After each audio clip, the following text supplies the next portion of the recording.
Yeah, it is kind of dusty, and my house is way worse. And I'm afraid to dust it because remember when we first set this up, how we went through and we got all these little sliders exactly where they needed to be? I'm terrified of touching them, so I'm like, I guess we're dealing with dust forever. The concerns you have when you do a podcast and storytelling on the plains is still winging it. We're still learning. We're still figuring stuff out. I remember that one time Jerry came and I couldn't hear anything out of his headphones on the microphone. I don't know how, but the master volume got turned down. No. And because it was turned down, somehow it wasn't picking up his microphone. So I turned the volume up and then, oh no, not the master volume. See this one here for the fourth microphone that we can have? See how it's still turned all the way down? Because we don't have one. So Jerry's was turned all the way down. And that's why I couldn't pick anything up because the volume was off. Yep. So I just kind of deal with the dust. It's the same with like this little plastic that's over the screen. And, we don't need it, but it's still there. It's still sitting there. We're all a bunch of weirdos. So anyway, if you guys have been listening the last few weeks, about mid-October 2025, we applied for and were accepted for ads through our hosting company Libsyn. And so there's 2 ads at the beginning, 2 ads at the end. I do not want to put ads in the middle. I absolutely hate that when I listen to podcasts. With YouTube, though, sometimes it's absolutely hilarious. Oh, really? They'll just, the way they cut in and out of people's sentences, sometimes it's just gold. Yeah, see. And the murder is Betty. Betty. It would just do something really, really weird cut-ins, and I'll laugh. I'll get rolling. And I know that if you're structured, and I'm going to use Behind the Bastards as an example, they are very structured, and they have ad breaks built in. They're still annoying to me. It's just amusing how Robert goes to ads. But I hate ads in the middle of things, so I don't want to do that if it's at all preventable. And the fact that you and I have been doing this, January's going to start year 3 that we've been doing this. Yeah. Well, we did take that little break for a while just because both of our jobs were so crazy we couldn't do anything. It wasn't that long of a hiatus, was it? No, it was like 4 months, I think. Yeah. But we're back on track doing stuff now, so hopefully that won't happen again. Or you'll just be listening to me rambling on for an hour. I'm like, hey, Connor's not here today. I'm just going to talk. So we are still trying to figure stuff out, but like I was telling you before, I don't want to look at metrics because then that skewers what I'm going to talk about. And when I worked at the newspaper, they had a big giant screen that you could see live where your story was. Was it number 1? Was it number 2? Where was it at for the whole day? Oh, we need to do more stories like that because look, that got to be, number 1. Yeah, that's the number 1 story today because somebody was killed in town and everybody wants to read that story. Yeah, but those are always the number 1 story of the day. Yes, because somebody was killed. We're not going to do those stories every day. Unless you're New York. But it was...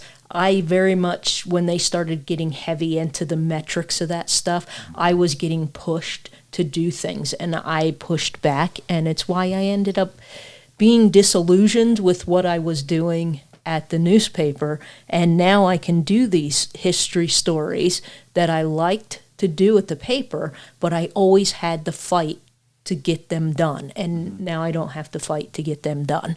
Also, speaking of murders potentially being solved. I heard they might have found, and now I can't remember his name. Chance Engelbrook? Yep, Chance Engelbrook's Who has been missing since 2016 for anyone who is listening to this now. Was it 16? I thought it was 19. Anyway, Was it 19? it's I thought been it was 16. it's been Could be years. 19. It's Could be been 19, years. but yeah, it's been a very, very long time. Yeah. And they found a body by the monument, and they think it's his. Yeah. Which actually, once you start learning the story and putting some of the pieces together, it makes perfect sense. It does make sense. That it's out there, so yeah. And And I don't know if anything untoward happened. It could be either. an accident. Now, for folks that aren't from around here, the area where he was found, you don't normally go to. Technically, yes, you could on some of those spots. Some of those spots is private land, but most of it is government land, and you can hike around there. But people usually don't go out there just because it's not really all that safe. And it was like 1-2 o'clock in the morning when he disappeared. I can easily see where he fell into those spots. Yeah. And something happened and he passed away. Just because I've been out there doing stories with archaeologists who have come out to do work, and so I have climbed down in there with them to do the stories, and I'm only 5'4", and I needed help getting back out the first day, and the second day that I went out there, they helped me. Here's a different way you can get up. It's going to take you longer, but it's not this, like going down was fine. Yeah, it's steep, just be careful. But trying to get back out, because I'm so short, like I couldn't reach arm length to like the next spot I'm supposed to grab to pull myself up. It wasn't even a matter of I can't pull myself up. It was a matter of my arm just doesn't even reach that spot. So it was really nice that one of the dudes found a different way for me to get out, so I could come and go as needed. So we'll see. Yeah, the verdict is still out. I guess we don't know. I haven't heard. If it was confirmed it was sent off to a lab. We talked about in storytelling of the plains of people dying off the monument, and it's common. Yeah, happens. So he just might be another tragic victim, accident, victim of the monument. But. And if it's a regular, standard run-of-the-mill autopsy, toxicology, whatever, it's going to take 6 weeks or so. And that I don't know how much you're going to find, because, like we said, it's been years now. Yeah. There's probably not much left. No of bones. So it's probably mostly going to be dental records and. If there's still hair left, they might be able to get DNA from that. It just depends, because if that happened when he went out, he's been laying out in the open for at least 7 years. And, I've come across animal bones when I've been hiking, that are bleached white by the sun, and, they've been there a good long while. Yep. Yeah. And I'm not good enough at archaeology to know by looking at a bone whether it was just the animal died because it was old and it just died, or did it fall, or was it eaten?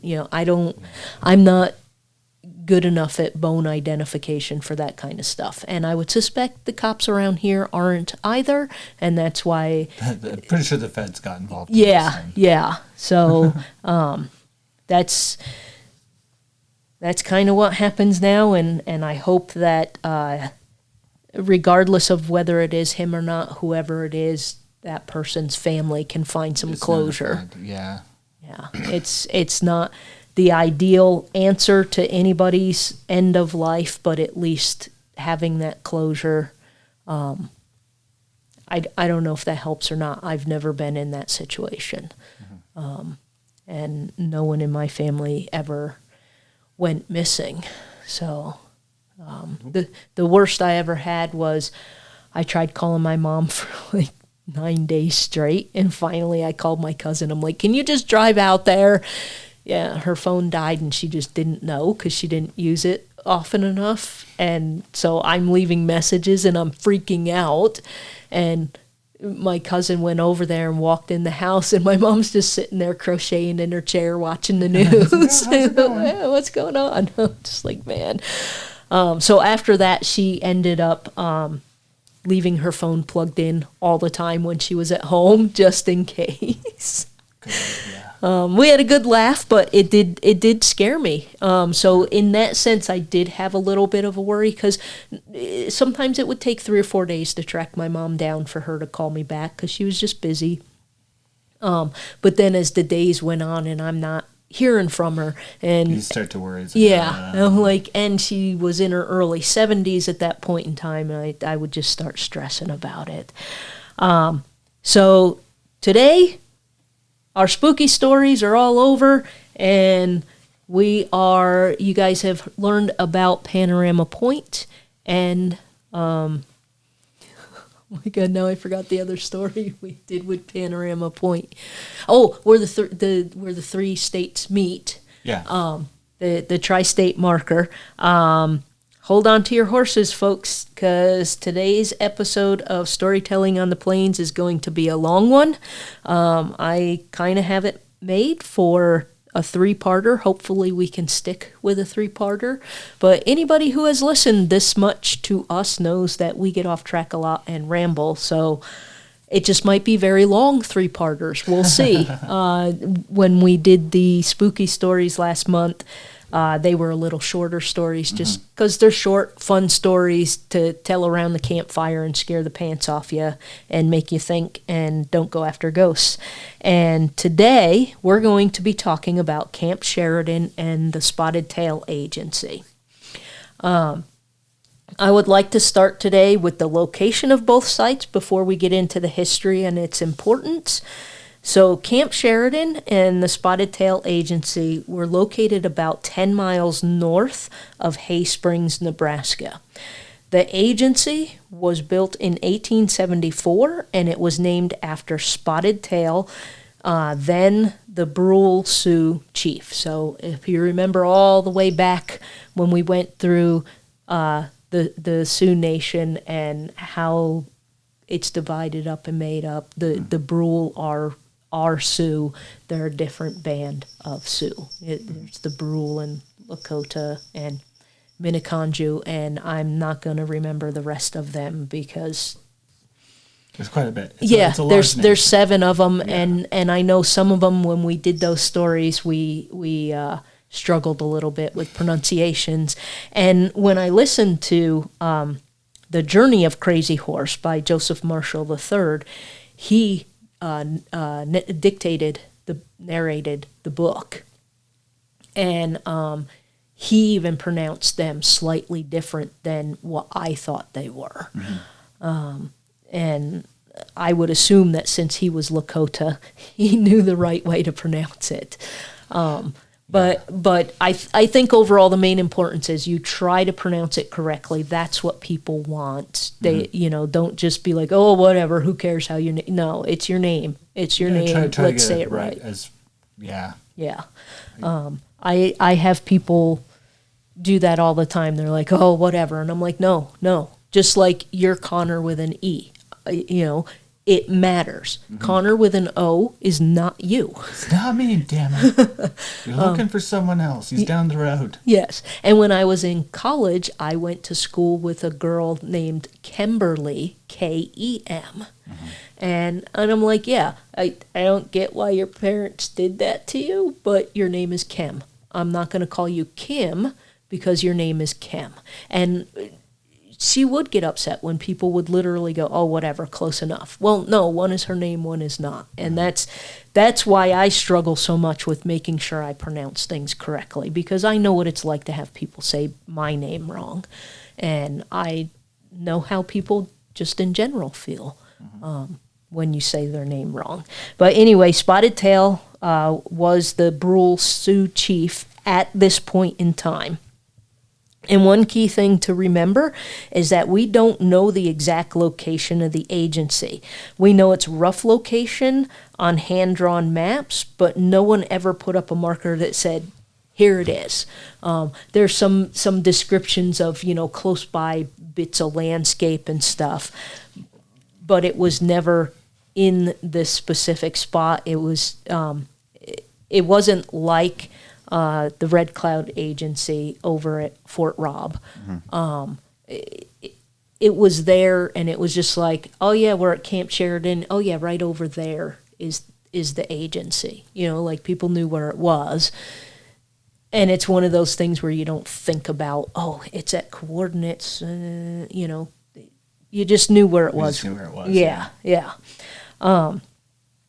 The area was well-known Lakota hunting grounds, and many recognizable names, including Crazy Horse's parents, had lodges here. And Crazy Horse often visited, rested, and took part in ceremonies here. We have not done Crazy Horse, but Crazy Horse never went to an agency. There was, at the time of his death, there was the talk of providing him an agency. And if I remember correctly, so please take this with a grain of salt, I think I have the story right. At the time of his death, there was talk that they wanted to make an agency that would have eventually become the Pine Ridge Agency, but then Spotted Tail and Red Cloud, you guys aren't in charge anymore. Only Crazy Horse is in charge, and that just completely disrespects the elders. And Crazy Horse didn't want that. He's like, no. But he was considering a place for his band, but he still didn't want to do that. He still wanted to be free, but he had agreed to go to Fort Robinson and have a conversation, and things went south very quickly because he was brought there under deceptive means. His parents were at the Spotted Tail Agency. So it makes sense that he comes from time to time to visit his parents there and to hang out when they have some ceremonies. And as an Ogallala war chief, Crazy Horse had an established wilderness camp here at one point in time, and it's said that he took part in vision quests near the many buttes that the land up there is recognizable for. A wilderness camp is not a permanent camp. It's just there for a little while. Again, we're not doing Crazy Horse, but he was known to go to the Spotted Tail Agency on a regular basis. So he will come up from time to time in our story. The Spotted Tail Agency was created as part of the 1868 Fort Laramie Treaty and required the military to supply the agency with payments that included clothing, food, weapons, and utensils. The Ogallala Sioux Red Cloud Agency, which was near then Camp Robinson, were under similar terms. It's about 40 miles west of the Spotted Tail Agency, and Camp Robinson was established near there so the Army could provide protection. So Camp Robinson has the Red Cloud Agency. It's really not that far of it is part of Fort Robinson today. Yeah, it's part of the grounds, but back then it would have been out of the way. Yeah, it was a little bit out of the way because you didn't. Out of sight, I think, is more of the of idea. Yes, and it was kind of the same thing with Spotted Tail and Camp Sheridan. So I will refer to Camp Robinson throughout this because that's what it was then. It was still Camp Robinson. Once it becomes a fort, it's a permanent establishment, and camps were never meant to be permanent. And it just ended up that Camp Robinson was the one they decided to make permanent because there were other camps all throughout western Nebraska, and that's the one they decided to turn into a fort. So to get a sense of our timeline and the importance of this treaty, we need to go back to 1851. Tribal leaders met with U.S. agencies at Fort Laramie, which is in Laramie, Wyoming, and a treaty was signed allowing safe passage of immigrants on the trails to pass through Lakota territory. the government was supposed to compensate the tribes for the use of the land and the roads that would be built. Then we skip ahead a little bit to November 1864, and you get the Sand Creek Massacre, which we've touched on before. And it's there might be something more horrific out there. It's just the most horrific one that I have read about so far in my life.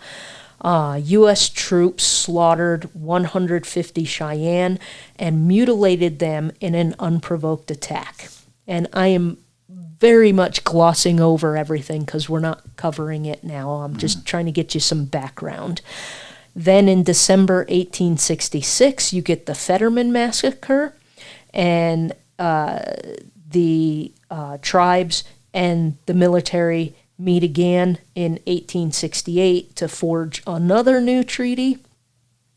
And, so I got ahead of myself here with massively oversimplifying it. These are, if we were to do something on the Sand Creek Massacre, which I've thought about, even though it's down in Colorado and it's not our area, you really kind of do need to know and understand the Sand Creek Massacre to understand why all these other things happened.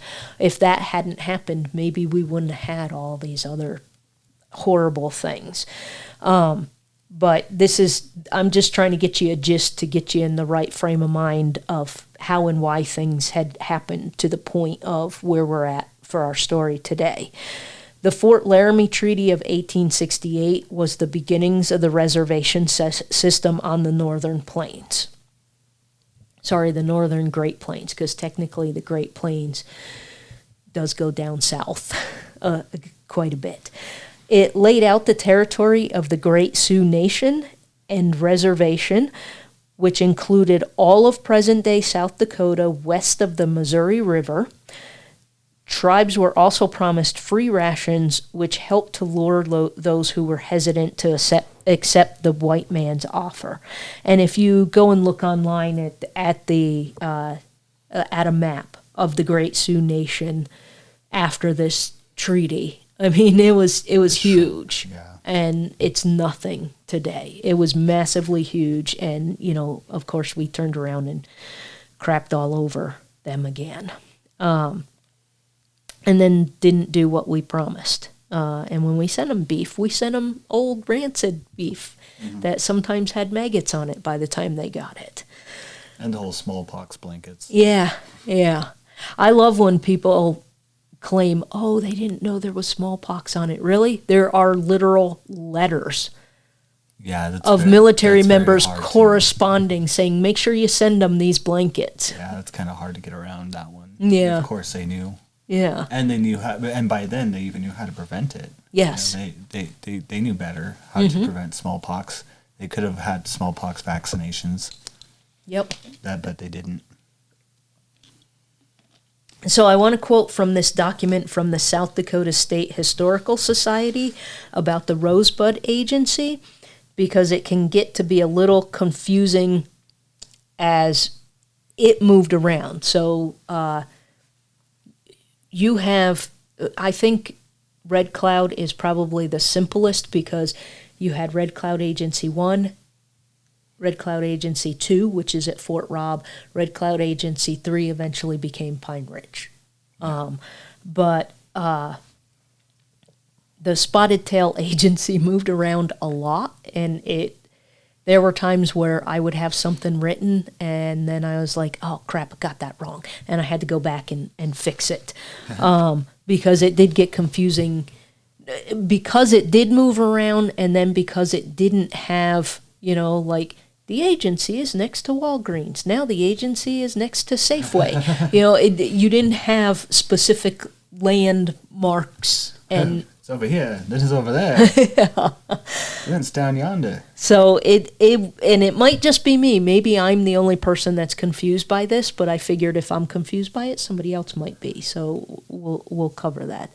So originally known as the Upper Platte Agency, it was renamed Whetstone Agency in 1869, then Spotted Tail Agency in 1874, before finally acquiring the the name Rosebud in 1878, and it is still Rosebud today. The agency served the Sikangu Lakota people, and I did not have enough spit in my mouth to get Sikangu right, so I apologize for saying that wrong. It served the Sikangu Lakota people led by Spotted Tail, as well as members of the Sans Arc, Oglala, Hunkpapa, and Minneconjou bands. Whetstone Agency was located on the Missouri River, where the free-flowing whiskey trade caused Spotted Tail to insist upon relocating the agency away from accessible river traffic. So even back then, we're in the 1870s, and we already know, don't put my people where there's easy access to alcohol, because we already have those issues. And Spotted Tail insisted on moving the agency away from the river traffic that was bringing the booze in. The agency first located on the White River near the Nebraska-Dakota border, then moved to Beaver Creek in northwestern Nebraska. A year later, it was moved to the site of the old Ponca Agency on the Missouri River above Yankton. It finally located on Rosebud Creek in 1878, near its junction with the South Fork of the White River. So it's just the constant movement partly had to do with Spotted Tail saying, yeah, no, I don't want my people near this crap that's going to cause them strife. Mm-hmm. And Spotted Tail saying, why are you putting us in this crappy spot? We need to be in a better spot. And so it was always because him. And you still needed to be within access to the river. As much as you don't want the river traffic, you need the water. Yeah. And so he's trying to look out for his people and what's best for his people, and he's always fighting against the military with where the agency is going to be at. And I think that's admirable. That's his job as the chief of the Brule, and there were other bands that were there as well, but, because the way the white man works, there's one dude in charge. Mm-hmm. So it doesn't matter if different bands are there, and the way that they do things is they all talk amongst themselves and come to a decision. The white man's like, no, that dude's in charge. And it was Spotted Tail. So, and when I started learning about Spotted Tail, it was really hard for me to figure out where everything was, because when I moved here, I didn't really know where things were out here, and we don't mark things very well. Yeah, and Spotted Tail Creek is like west of us, and it's just named after him, but it wasn't anywhere near where the agency was. Yeah. So you got to be well aware of that too. But so when I said Morrill's not in Morrill County, nothing makes sense around here. Yeah. Yeah, and Lincoln isn't in Lincoln County; it's in Lancaster County. Yeah. Why do you do things like that just to confuse us? And Scottsbluff, the city, is one word. Scottsbluff, the county, is two words. That was someone in the post department trying its hardest to separate. Mm-hmm. Yeah. So Chief Milk, who was an Ogallala, and even then I screw up because. Today, if you go to Ogallala, Nebraska, it's Ogallala, and it's got double L there. But it should be Oglala. Oglala, yeah. Yeah, and it's because I've got 55 years of saying Ogallala that I keep screwing that up. But Chief Milk was an Oglala, and his band were the first to settle on the Rosebud, making their home north of Bone Steel. Swift Bear followed and eventually settled south of Burke on Ponca Creek. Later, Medicine Bull settled south of the White River. Good Voice established his band at Oak Creek. Quick Bear, Redfish, and Red Leaf located in the Norris area, with Red Leaf later moving north of Burke.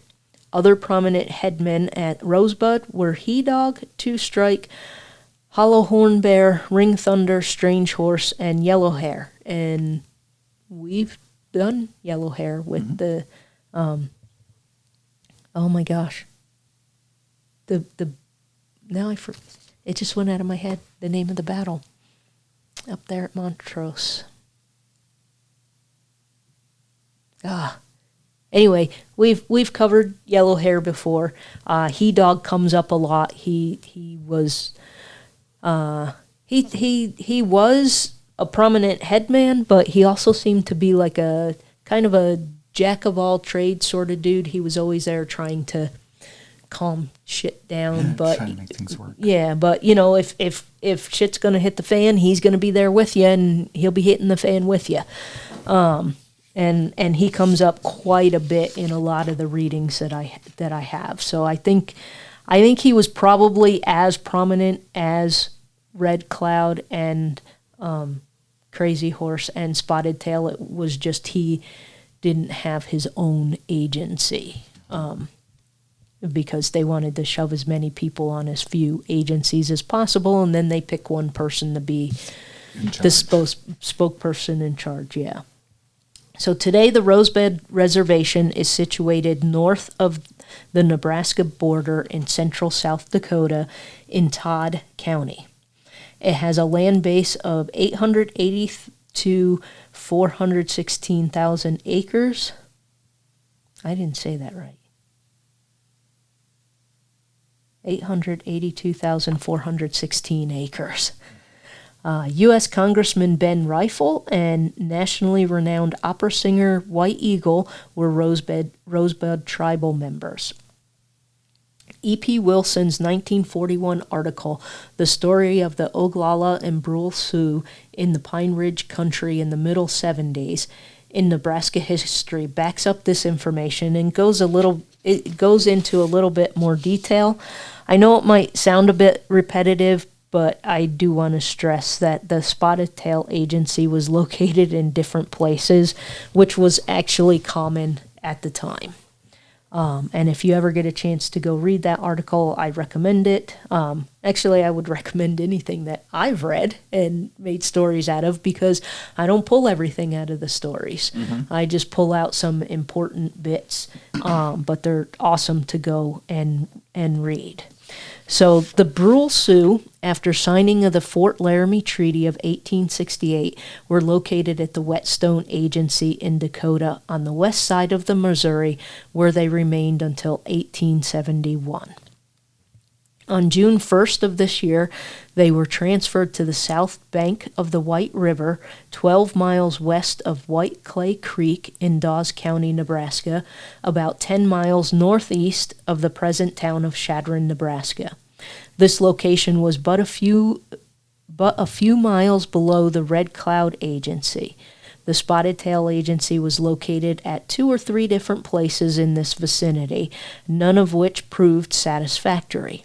Finally, in 1874, they were given a new location in the eastern part of the Pine Ridge Country on the Big Beaver, in early days called West Beaver. And that's another thing as well, as town names change. So you still got Beaver, but it was West Beaver, and then it became Big Beaver. And I think it's just Beaver today. Yeah, they just make it easier. Yeah. Nebraskans are simple folks. Yeah. Here was an abundance of timber, protection from storms, and plenty of water.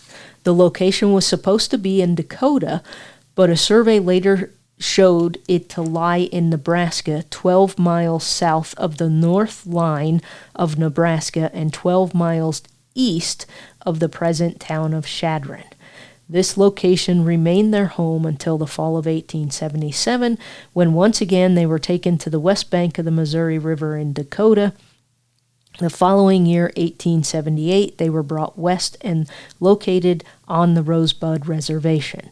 Here on the South Fork of the White River in Todd County, South Dakota, they still live. So this is I'm just giving y'all a little bit more detail of this constantly moving around. And also remember, at this point in time, it was Dakota. There was no North and South Dakota. It was all Dakota territory. Mm-hmm. While living on the Big River, the Brule numbered more than 8,000. So imagine you just put people on a reservation and there's 8,000 of them. Nearly 1,200 Minneconjou Sioux were there with them. They also, they, as well as the Oglala, recognized the Pine Ridge country as a desirable place in which to live. Camp Sheridan, occupied by a detachment of soldiers, was established a quarter of a mile northeast of the Brule camp, whose headquarters were known as Spotted Tail Agency in honor of the great chief who was head of this band. So hopefully that gives you a better picture of where it's at. All that remains today of Camp Sheridan and the Rosebud Agency are state historical markers. I have looked, and maybe I just missed it, but it doesn't appear that the Rosebud Agency had numbers like the Red Cloud Agency, like I just explained, Red Cloud 1, 2, and 3. You just get descriptions of Spotted Tail Agency moving here, there, and then this other place, and then we're putting you in this place that we're going to call Rosebud, which makes it a little easier, even though it moved all around. It's kind of like just west of Scottsbluff, there were several different Fort Johns. Like Fort John was Fort Laramie, and then the dudes that had Fort John sold it to the government. They renamed it Fort Laramie. Those dudes came over into Nebraska and had Fort John, closed it, moved a few miles, had Fort John closed it. There were like 3 Fort Johns out here, which makes it confusing because it wasn't like Fort John number 1, Fort John number 2, you know. Just, like what was it, Blazing Saddles? When they're in the hall, the meeting hall, and everybody in the back's name's Johnson. Yes. It's like, and all the governors they have the last name Johnson. Probably something like that. Yeah. There's a lot of Johns out here. No, that's not named after that John. Yeah. And no one is thinking of the future when you do that. It's just like, oh, we moved Spotted Tail from over there to over here.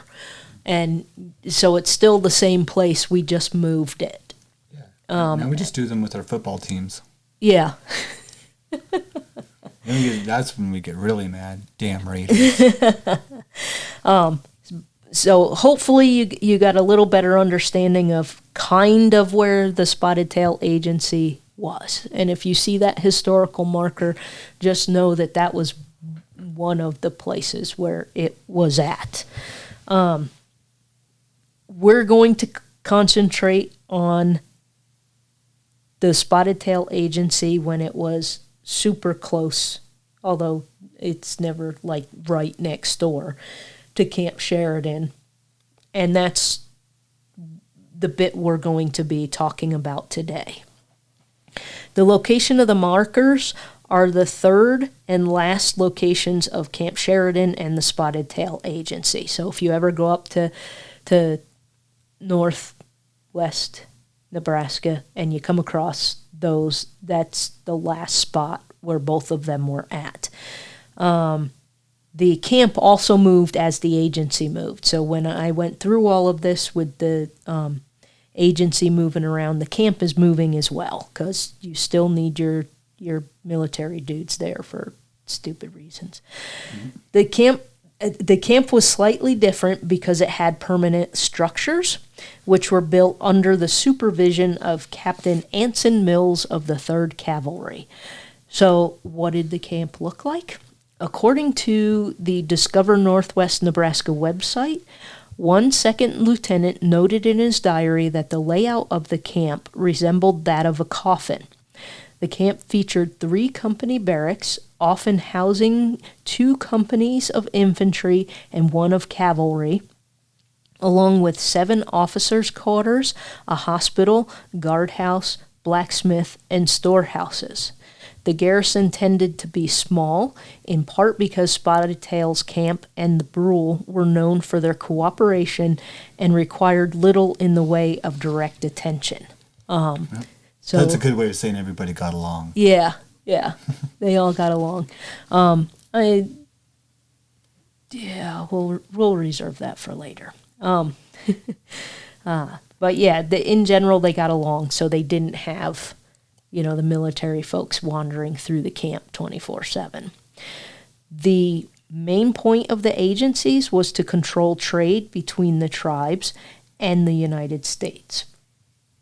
Once a tribe moves to an agency, they are dependent on the U.S. for rations and any equipment they need to live.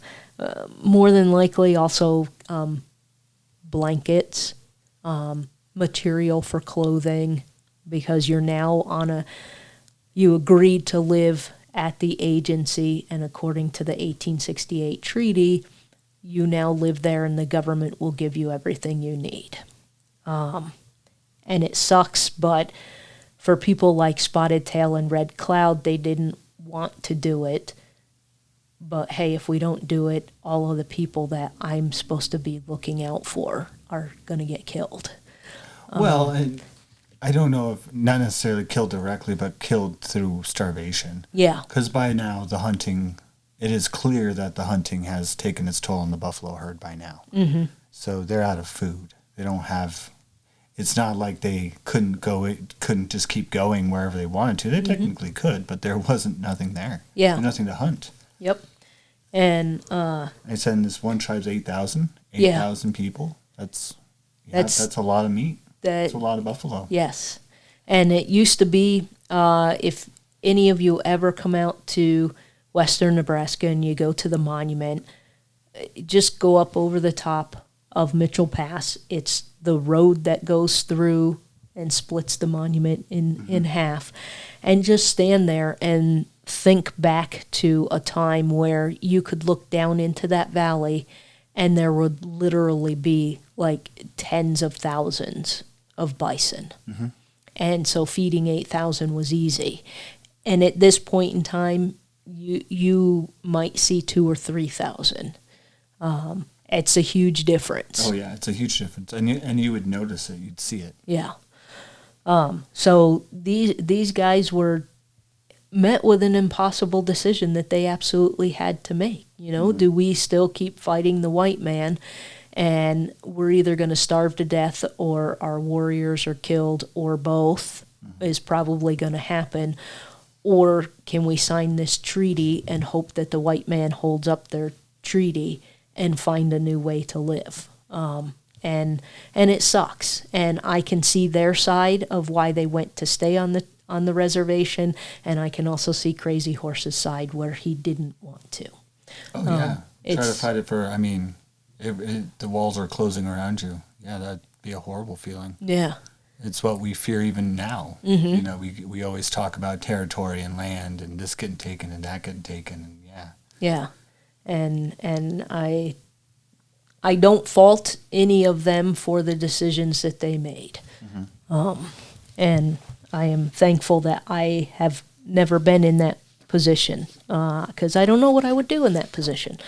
We could sit here and talk all day about what I would do, but in reality, I don't know what I would do till that situation happened. So the locations of the agencies, as well as their names, change as they move depending on the number of people in the agency and a need for a bigger location. For example, there were 3 Red Cloud agencies, which I already went through, and as they got bigger, they needed different spaces, and you still needed, at the time it was already Fort Laramie. Camp Robinson was there. It wasn't a fort yet, but there was more area because Fort Laramie was well established, so that when the Red Cloud Agency got too big, it was easy to move them up there. And also, in a way, I don't remember the book I read it in, but there was a book that I read that said that, you stick them up at Camp Robinson and they're out of the way. We don't even have to think about them anymore. If you come through to Fort Laramie, if you're coming along the trails, you're going to see Native Americans. And at that point in time, it was like, well, we don't want to see that. And so you put them up at Camp Robinson, fewer people are going to see them. When fewer people see them, fewer people think about them. And when something bad happens to them, who cares? I don't know who they are. They don't affect my life at all, so I don't care. And unfortunately, we still think that way a lot. And if you just think in general, Connor, you and I are sitting here in Scottsbluff, Nebraska. How often do you think about Fort Lauderdale, Florida? Yeah. I know where it is. That's about it. I don't know what people do day to day there. And if there's a catastrophic storm that goes through, I feel bad for them, but it isn't hitting me directly. You know, yes, I might give some money so that, you know, agencies on the ground there can gather food and stuff so those people don't starve. And maybe I might do that if I'm at Fort Laramie, but they're still over there in Camp Robinson, and I'm not thinking about it. And I know some of it was because it was racist, and some of it is just you can only care about so many things, and it's usually the things close to you. And Middle America was nowheres. I mean, no one... Oh, excuse me. No one necessarily... I mean, we say, like, oh, the Spaniards owned it from this time to this time, and the Americans owned it from this time to this time. Well, technically, it was kind of just open land that was kind of up for grabs for anybody until anyone said something about it, so... Yeah. So... They had a lot of space. So if you were in New York... this place might as well be the moon. Mm-hmm. And even today, when I tell people I'm from New York State, I've just shifted to saying I'm from New York State. They still think New York City. It's all one big city. Everybody knows that. Yeah, okay. The whole state's just one big city. Isn't it? Yeah. Wait, it's not? So I used to get really angry about it when I was younger because I'm like, no. That I didn't grow up in the city. And now I understand because I have more life experience and I get it. People know New York City. People do not know Middletown, New York. They don't know anything. If I said Frank Shorter was from there, unless you're big into marathons, you don't even know who he is. I know where Fort Drum, New York is. Oh my God, that's like 5 hours miserable. north. Yeah, it's miserable, I heard, it's too. near the Canadian border. It's not a fun place. No, it's not a fun place. I have occasionally told people that I grew up about 25 minutes from West Point Military Academy. Mm-hmm. Because if I tell them it's an hour and a half north of New York City, you're still thinking concrete jungle. Yeah. When I say West Point Military Academy, most people have seen pictures and know how many trees. Oh, it's so pretty. Yes. And so that's why I've kind of shifted to that so that people have a little better idea of kind of where I grew up. Anyway, I'm going to read again from the Northwest Nebraska website. After being moved from Dakota Territory, where it was known as Whetstone, the agency located on the White River and was renamed Spotted Tail. From there, the agency was moved to the location of this marker where it would exist until Spotted Tail's Brule and the other Lakota were moved back into the Dakota Territory. The area up there is generally peaceful and quiet, and it still is today. And I think that's kind of what they wanted. They wanted something peaceful and quiet. And if you move off the river, even if you move off the river a mile, you still got to go get your water, but you're away from all that noise. Mm-hmm. In addition to providing protection for the agency, Camp Sheridan also took on the task of scouting and apprehending miners bound for the Black Hills after Custer's 1874 expedition found gold there. At the time, entry into the Black Hills was illegal as it was Native American territory. One of Camp Sheridan's most well-known achievements was the interdiction of a mining company led by John Gordon of Iowa. Another John. Yeah. And that's another thing you had problems with. The Black Hills are illegal. White men cannot go there. They find gold, and they're just like, F you, we're going there anyway. And then you start getting random Indian attacks because they're not supposed to be there. So, they're like, well, we can do what we want. You're not supposed to be on our land. Leave or else. And when they didn't leave, they suffered or else. That's a whole other issue. And now in South Dakota, we have castle law, so figure that out, folks. Paul L. Hedren writes in the 2010 Nebraska History Magazine article, Camp Sheridan, Nebraska, the uncommonly quiet post on Beaver Creek. Camp Sheridan welcomed the Newton-Jenny expedition in October 1875 as it neared the end of a second government survey of the gold country. This expedition had been dispatched to the hills to confirm gold, found now in paying quantities, and their return carried them by way of Sheridan, where they were resupplied after 5 months in the field. So you find gold, you got all this crap going on there now, and the folks, the miners that are going up there, stop at Camp Sheridan and get resupplied before they go on up into the Black Hills. According to Drudgery, Drama, and War Camp Sheridan and Camp Robinson, a thesis presented to the faculty of California State University, Dominguez Hills, in partial fulfillment of the requirement for the degree Master of Arts and Humanities by Kenneth Sowden, spring 2019. That is a big mouthful, but some dude wrote about this for his master's thesis, and I came across it, and I'm going to read this little bit here from it. The 1868 treaty required that both agencies, Spotted Tail and Red Cloud, be situated on the Dakota Reservation. It was later discovered, though, that both were actually in Nebraska. As a result, the U.S. Army operated under the assumption that the agencies would eventually be moved north in compliance with the treaty. The question arose as to whether or not there should be one military post situated in between both, or whether each agency should have their own post. Colonel John E. Smith believed that one large centrally located post along the Niobrara River would provide sufficient access to both and would require less work and expense than two separate ones. However, Spotted Tail Agency was likely to move farther north in order to comply with the treaty. In that case, the two agencies would be too far apart for one military post to provide security for both. Colonel Smith eventually conceded that two separate military camps, each in close proximity to its respective agency, would be necessary in order to secure lives and property.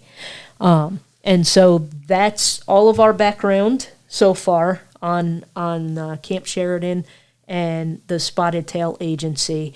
And I read a lot of stuff on this. It was a big deal about, do we just have one camp for the two? Or do we have two?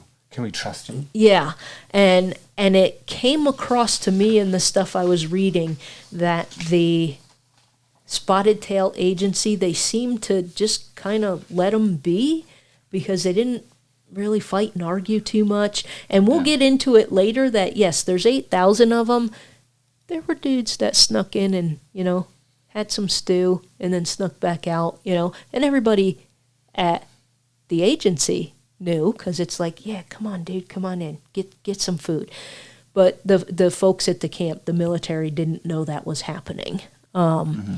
But we will get into, in the next part, more details about, them having trouble finding food and the things that went on there. But I know I spent a lot of time trying to describe this, but there were a little bit more troubles with Red Cloud. I mean, they were mostly peaceful because they're like, we're stuck on this, in this agency. But there were still, whining and moaning and complaining on both sides.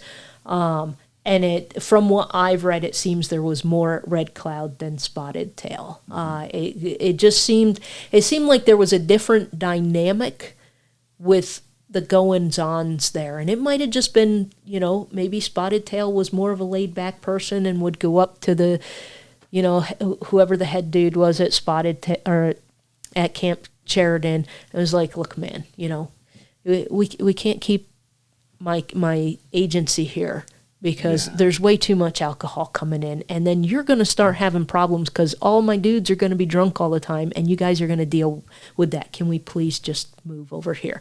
And it just seemed like that was more of what went on, and that Red Cloud was a little more stubborn. That's just my perception. I could be completely wrong, but could be all these Johns too. Yeah, maybe Red Cloud had a Richard, not a John. There you go. You just never know. And if he had a Richard, that would explain so much. But that's it for today for part 1 of Camp Sheridan and Camp Sheridan and the Spotted Tail Agency. Come back next week and we'll get some more detail into it so that when you drive up there into the middle of nowhere and you see that road sign marker, you'll be like, oh yeah, I know that whole story. So for now, I am Irene. And I'm Con. And this is Storytelling on the Plains.